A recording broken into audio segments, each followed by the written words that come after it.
En el nombre del Padre, del Hijo y del Espíritu Santo. Amén. Ven, Espíritu Santo, y llena los corazones de tus fieles y enciende en ellos el fuego de tu amor. Envía tu Espíritu Creador y se renovará la faz de la tierra. Estamos estudiando el Catecismo de la Iglesia Católica, su tercera parte, la vida en Cristo, segunda sesión, los 10 mandamientos, capítulo segundo, amarás a tu prójimo como a ti mismo. Artículo quinto, el quinto mandamiento, no matarás. Habéis oído que se dijo a los antepasados, no matarás, y aquel que mate será reo ante el tribunal. Pues yo os digo, todo aquel que se encolerice contra su hermano será reo ante el tribunal. Continuamos subiendo el monte Sinaí de la mano de Moisés a recibir allá arriba los 10 mandamientos. Son 2.285 metros que mide el monte Sinaí. El catecismo dedica 505 números al estudio de los 10 mandamientos, es decir, subiremos 4 metros del monte Sinaí por cada número del catecismo que estudiemos. El día de hoy estamos en el metro 998 de altura. Estamos también en el primer apartado de este artículo, donde el catecismo dedica 25 números al estudio del tema que tiene como título El respeto de la vida humana. Hoy vamos a profundizar en los números 2278 y 2279 con el tema la eutanasia. Vamos a hacer lectura de los dos números que el catecismo nos presenta en esta mañana, porque son muy complementarios y después haremos la explicación. La interrupción de tratamientos médicos onerosos, peligrosos, extraordinarios o desproporcionados a los resultados puede ser legítima. Interrumpir estos tratamientos es rechazar el encarnizamiento terapéutico. Con esto no se pretende provocar la muerte, se acepta no poder impedirla. Las decisiones deben ser tomadas por el paciente si para ello tiene competencia y capacidad, o si no, por los que tienen los derechos legales, respetando siempre la voluntad razonable y los intereses legítimos del paciente. Y el número 2279 dice, aunque la muerte se considere inminente, los cuidados ordinarios debidos a una persona enferma no pueden ser legítimamente interrumpidos. El uso de analgésicos para aliviar los sufrimientos del moribundo, incluso con riesgo de abreviar sus días, puede ser moralmente conforme a la dignidad humana si la muerte no es pretendida ni como fin ni como medio, sino solamente prevista y tolerada como inevitable. Los cuidados paliativos constituyen una forma privilegiada de la caridad desinteresada. Por esta razón, deben ser alentados. Son dos números muy hermosos, muy alentadores y sobre todo con unos principios que tenemos que seguir profundizando en ellos. Partimos del principio de que la eutanasia es un pecado. Eso no se quita, sea la eutanasia activa o sea la eutanasia pasiva.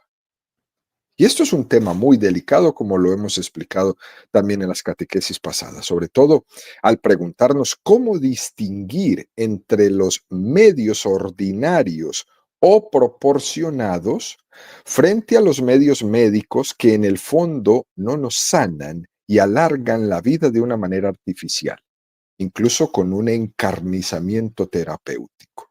¿Dónde está la frontera de esto? Y evidentemente la respuesta es muy complicada, además de innecesario el establecer una casuística hasta dónde han de llegar los medios ordinarios y a partir de dónde se han de aplicar los medios extraordinarios. Porque esto depende de factores que son cambiantes. Por ejemplo, la situación del paciente, el estado de investigación del momento, las condiciones técnicas del hospital en donde se encuentra, el hecho de estar en este país o en otro país, todo influye en el momento de tomar una decisión. En algunos lugares, por ejemplo, en África, habrá medios que son totalmente extraordinarios, mientras que esos medios en nosotros son ordinarios. Cambian, ¿eh?, los factores. Por eso es necesario pedirle siempre a Dios que nos dé la luz, pedir el don de consejo para que nos ayude a discernir en el momento de tomar una decisión. Hay que pedirle al Espíritu Santo para que nos dé el don de consejo, para que le dé a las familias el don de consejo, para que le dé a los profesionales de la medicina el don de consejo, porque van a ser en ellos en quienes la familia se apoya en el momento de tomar una decisión. El don de consejo nos tiene que acompañar en este quinto mandamiento, en el tema de la eutanasia. Ante todo esto, queridos amigos, alguien puede decir que esta es una cuestión totalmente relativa. Si no podemos definir una frontera, entonces es relativo. Que si no existe ningún criterio objetivo para poner una frontera entre lo que son los medios ordinarios y los medios extraordinarios, entonces es relativo. Y cuidado, mucho cuidado. Porque lo cierto es que no es relativo. Es pedir el don del discernimiento y de la prudencia para que el Señor nos ilumine en una situación concreta a la hora de aplicar unos criterios morales objetivos ante la vida de una persona. Los criterios morales objetivos hay que aplicarlo a los casos concretos. No es un animal el que estamos poniendo a dormir. Es una persona que estamos matando. Fíjese cómo en el mundo de los animales, voy a poner a dormir a mi perro. Eso no puedes decirlo de tu papá. Eso no puedes decirlo de tu abuelo. Existe una diferencia tremenda entre la aceptación de una muerte inevitable sin tener que emplearnos en querer alargar la vida de la persona de una manera desproporcionada. Existe una gran diferencia al hecho de provocarla intencionalmente, porque ya eso es otra cosa. Por tanto, hay una diferencia esencial y hay que pedir el don de consejo, el don de discernimiento, el don de prudencia. Y fíjense, queridos amigos, que esta diferencia se puede distinguir con claridad cuando vemos cuál es nuestra posición ante el hecho de la muerte. Por supuesto que todos tenemos un miedo natural a la muerte. Incluso en estos días en una conversación alguien me decía, nunca jamás volveré a decir que estoy listo para morirme, porque toda mi vida había dicho que estaba listo para antes de que me dijeran que me iba a morir con una enfermedad totalmente fuerte que me dio. Y dije, ahí sí sentí miedo. Nunca lo había sentido hasta el día que me dijeron, te vas a morir, te quedan 6 meses. Es natural sentir miedo ante la muerte. Es connatural con el ser humano. Y eso no es ningún indicativo de que no tengamos fe o de que no tengamos confianza en Dios, ¿no? Nos vamos a morir. Y ese miedo se ha introducido en nosotros como fruto del pecado. Por tanto, existe en nosotros una aversión hacia la muerte. Pero cuando se utiliza la eutanasia como una especie de ayuda para no afrontar el hecho de la muerte, como queriendo escondernos de la muerte, como para que no la veamos, ese es el indicativo de que se está haciendo una utilización indigna. No hay que esconder la muerte. Es más, al enfermo hay que decirle cómo está. No le digamos nada para que no se asuste. El enfermo ya sabe cómo está. Es necesario ser sinceros con los enfermitos para que les podamos ayudar a enfrentarse. Luego dice el catecismo, ¿no? Los cuidados paliativos constituyen una forma privilegiada de la caridad desinteresada. Qué cosa más bella. Los cuidados paliativos son un don de Dios que tienen que ser alentados. ¿Para qué? Para que los cuidados paliativos me ayuden a vivir más dignamente, no en la mentira. Para que me ayuden esos cuidados a darle cara a la muerte. Voy a mirar cara a cara a la muerte. ¿Por qué tenemos que ocultarle al enfermito que se va a morir? Tengo que ayudarle a enfrentarse. Tampoco ser tan crudos, ¿no? Pero yo tengo que ayudarle a enfrentarse. Pero cuando hay determinados cuidados que se dicen paliativos, pero que realmente no lo son, en el fondo lo que están haciendo es que procuremos que no se dé cuenta que se va a morir. O vamos a aplicarle una sedación para que entre en un estado de inconsciencia, para que no se dé cuenta lo que está pasando. Y entonces ahí es cuando nos damos cuenta de que estamos utilizando esos recursos médicos no tanto como medicina paliativa, sino como una eutanasia disimulada. Es decir, para no hacer frente a la realidad de la vida y de la muerte. Y nosotros los cristianos católicos, con esa fe que tenemos en el más allá, en la vida eterna, tenemos que vivir esa lucha con el miedo a la muerte, con el miedo al sufrimiento, con el miedo a la enfermedad, como cualquiera. Todos tenemos que vivir esa lucha, pero con la esperanza puesta en el cielo.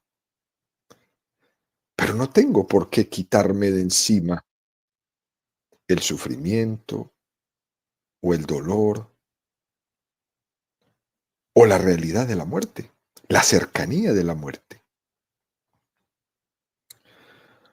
Para todos nosotros es un consuelo haber visto que Jesucristo, el Hijo de Dios, que lloró ante la muerte de su amigo Lázaro,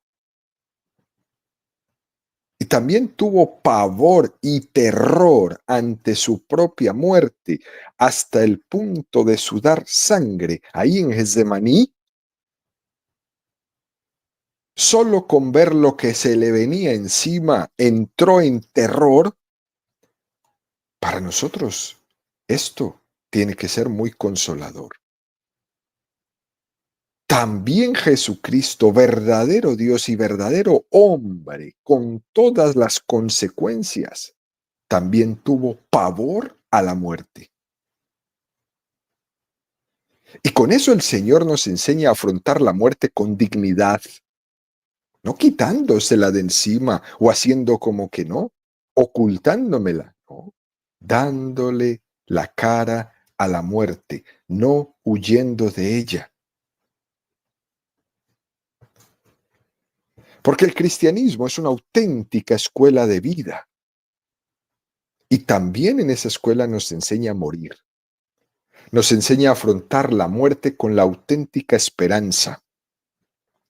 Por eso muchos cristianos que han sido fieles al Señor toda su vida, en el momento de su muerte nos dan los testimonios más hermosos de todos. ¿Tienes miedo? Yo no tengo miedo. Yo no tengo miedo. Y si lo tuviera, lo estoy afrontando. ¿Recuerdan ustedes cuando hablamos del sacramento de la unción de los enfermos? Hacíamos en esa catequesis una referencia a un autor que se llamaba Gustavo Timón, y que este autor hacía esta expresión tan maravillosa. Cuando no recibimos a la muerte como a nuestra novia, la tenemos que recibir como nuestro verdugo.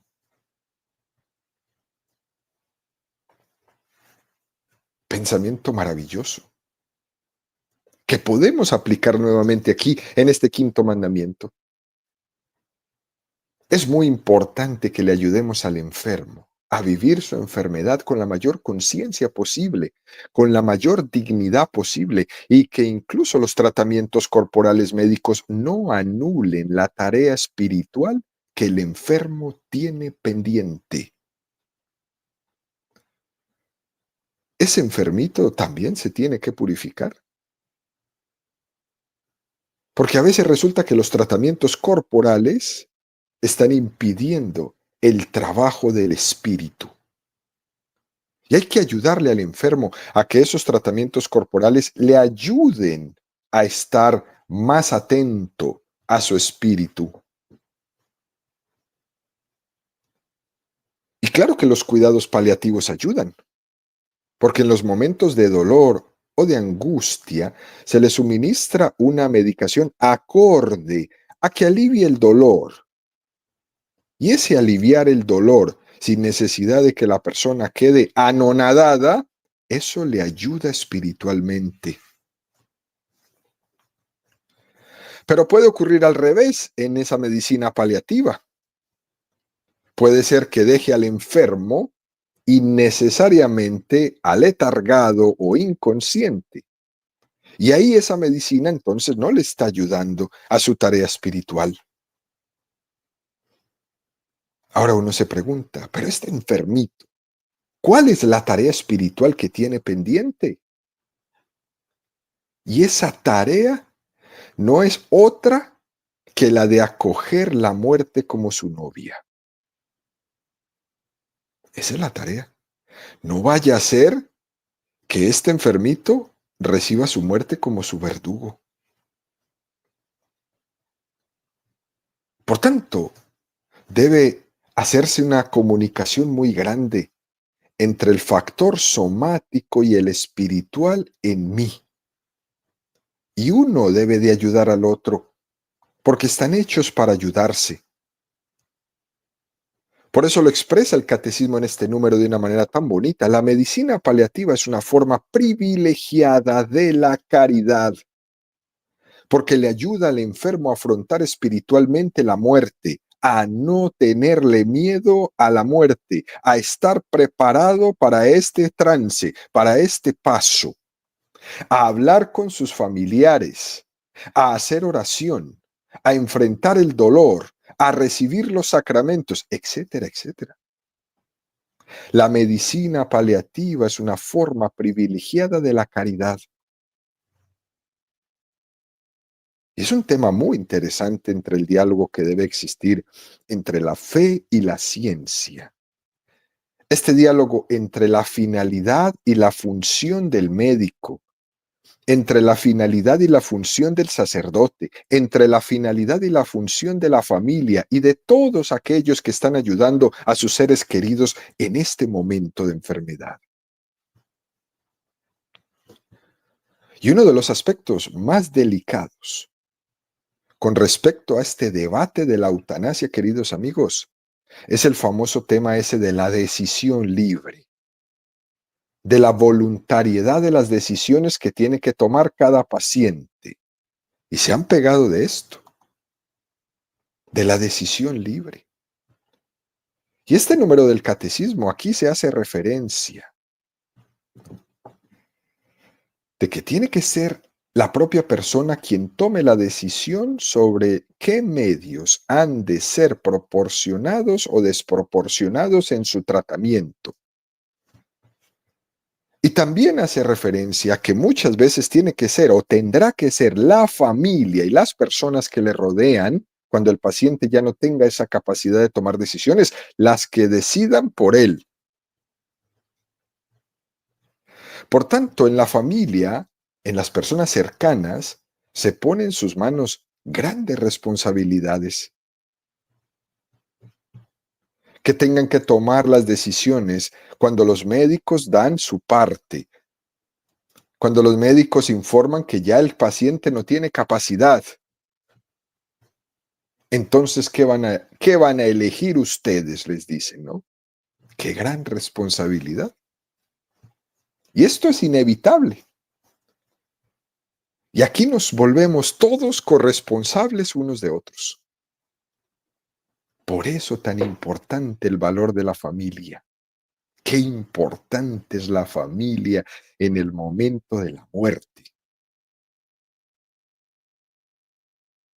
Porque es que mi vida va a quedar en manos de mi familia, los que van a decidir. Y esperemos que ellos estén iluminados por el don del consejo, del discernimiento y de la prudencia cuando estén decidiendo sobre mi vida. Qué importantes son esas decisiones, qué importante es que la familia ame para que cuando decida, decida sobre el amor y que no sean decisiones tomadas sobre la conveniencia económica. Qué importante será la familia en los momentos de decidir. Precisamente uno de los motivos que se alegan para justificar la eutanasia no es de que la eutanasia no es un homicidio, es pedirle al enfermo que decida él libremente. Y entonces se reviste la eutanasia de decisión libre. Y no es verdad. No es verdad que la eutanasia es un ejercicio de la libertad. Pero lo cierto es que muchas peticiones de eutanasia están tomadas bajo unas profundas depresiones. Es frecuente que ante la noticia de la enfermedad incurable o de un proceso degenerativo, se produzcan en la persona unas reacciones depresivas y bajo una depresión severa se pida la eutanasia. Por tanto, decir que esa petición de eutanasia es libre, eso es muy discutible, porque esa libertad está atrofiada por esa depresión. Pero es que además ocurre que van a ser otros los que van a tener que decidir si se le aplica o no se le aplica la eutanasia. Y para eso, que es inevitable en algún momento de mi historia, es necesario que los que me rodean me amen. Qué importante es la familia en el momento de la muerte de una persona. Fíjese, esto de la eutanasia y la libertad es una cosa tremenda, ¿no? Es una cosa que han utilizado y han tergiversado para llegar a afrontar este tema, este debate y salirse con la suya, ¿no? En Holanda, por ejemplo, en los Países Bajos, allá está legalizada la eutanasia. Y son muchas más eutanasias practicadas, las pedidas por los familiares, que las que solicitan los propios enfermos. Imagínense. Son los familiares. Hasta el punto que muchos ancianos holandeses deciden ingresar a los geriátricos de los países vecinos, Alemania y Francia, y no van a los hospitales geriátricos holandeses, porque los matan. Y eso es lo que acaba ocurriendo. Por tanto, que se reivindique la libertad para decir que yo pido la eutanasia porque soy libre, eso es muy cuestionable. Y entonces los viejitos holandeses deciden irse y emigrar a otros países para que no se les aplique la eutanasia que sus familiares han pedido por ellos. Qué importante es el amor en el momento de la enfermedad. Incluso más fuerte todavía, en la Universidad de Groningen, en Italia, en Holanda. Ahí se hace el experimento de aplicar la eutanasia en niños recién nacidos y lactantes, justificándolo porque tienen una vida pobre o con alguna discapacidad. Y tienen desarrollado todo un protocolo con el que se aplica la eutanasia con el consentimiento de los padres. A los bebés no se les puede preguntar, a los niños con discapacidad tampoco. Son los papás, es decir, son los familiares. Qué importante es la familia en el momento de esto. Pero si la familia no decide desde el amor, me matan,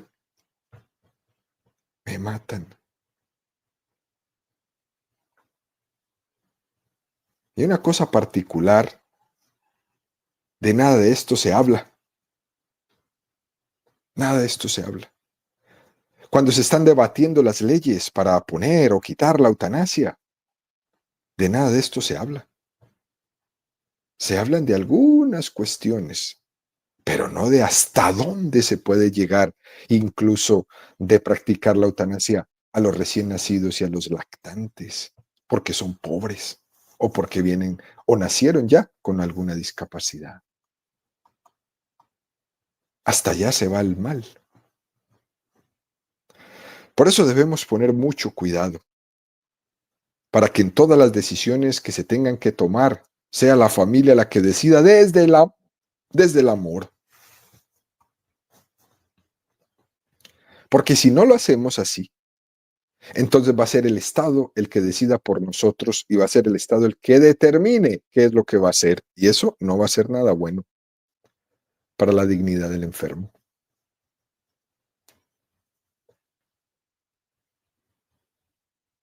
En algunos países en el mundo, viendo esta situación, para reivindicar la dignidad del ser humano enfermo, han propuesto que las personas en enfermedad hagan un testimonio vital o un testamento vital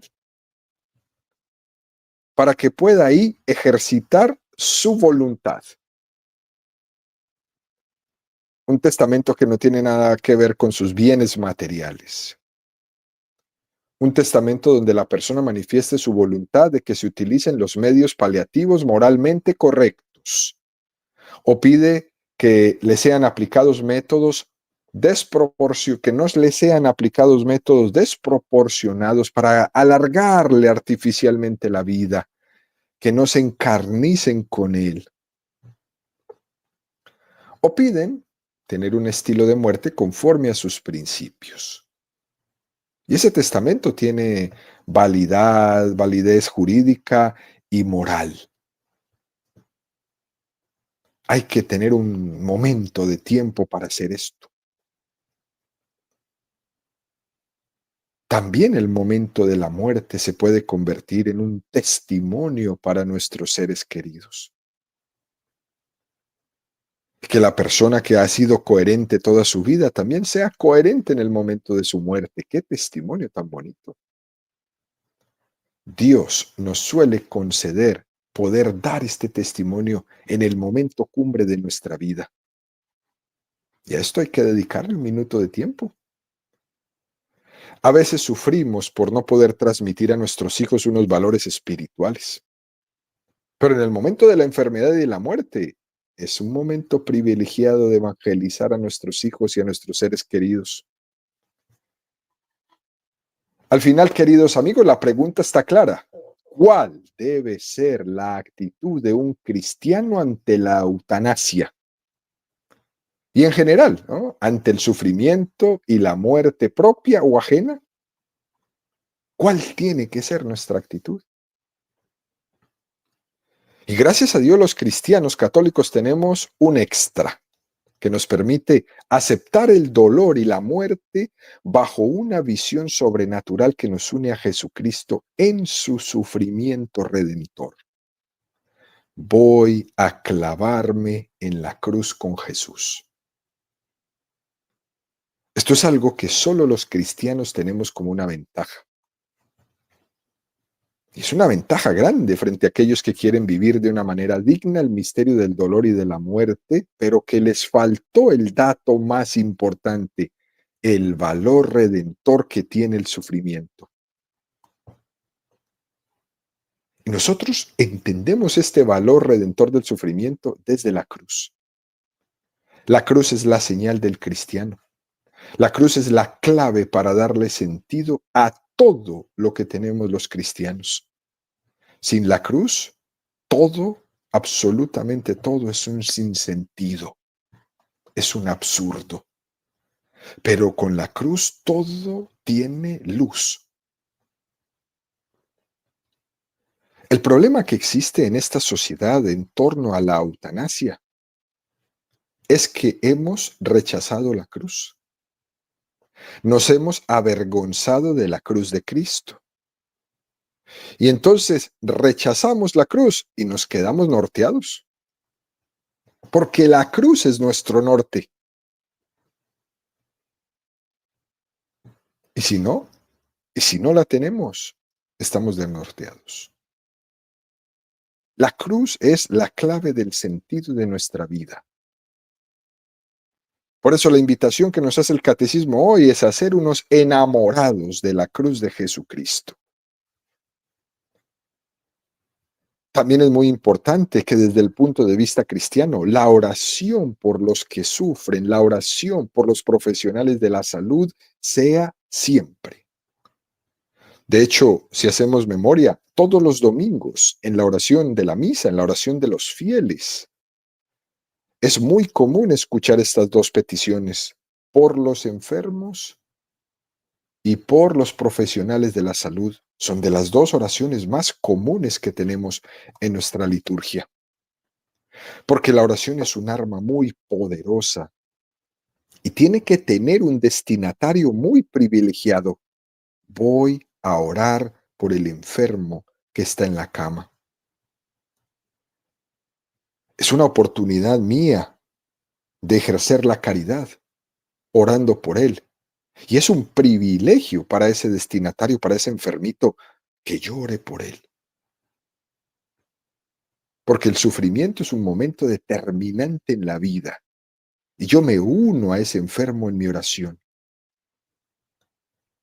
Hay gente que vive muy preocupada del enfermito, que su mamá está muy enferma y nunca ha orado por ella. La baña, la viste, le da de comer, pero nunca ora por ella.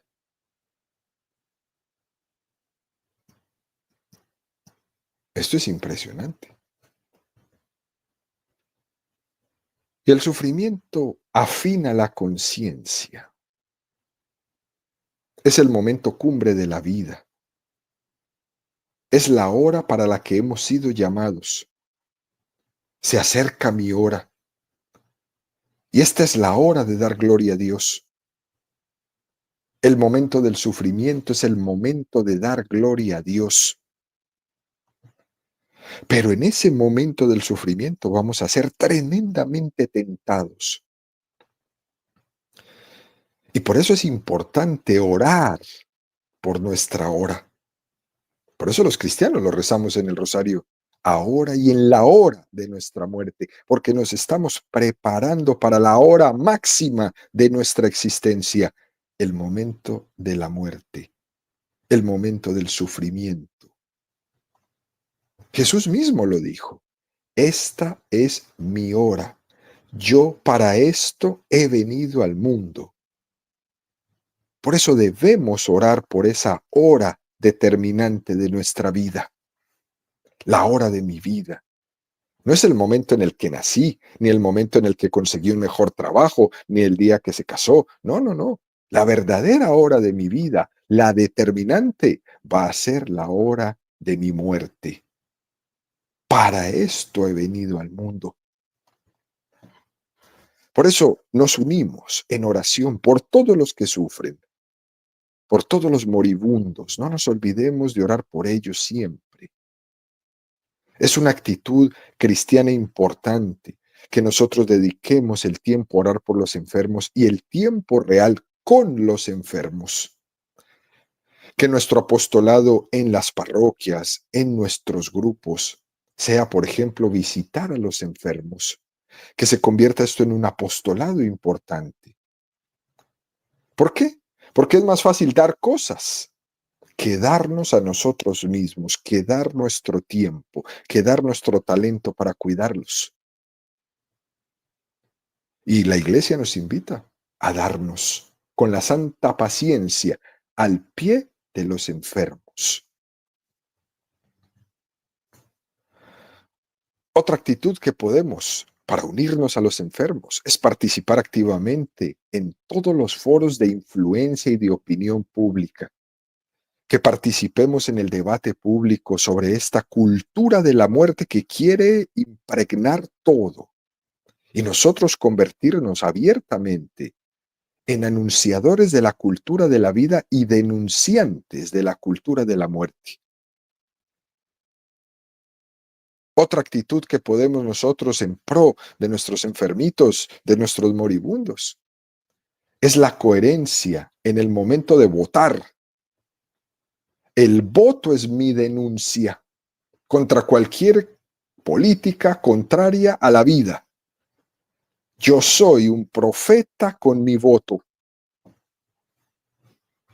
Y ahí uno tiene que ser coherente en el momento de votar. Por eso, queridos amigos, para seguir y continuar en esta defensa de la cultura de la muerte, nosotros tenemos que enfilarnos siempre por la vida, en todas sus etapas, desde la concepción hasta la muerte natural. Y sin duda alguna, Dios bendecirá nuestra vida cuando nosotros hacemos las cosas bien.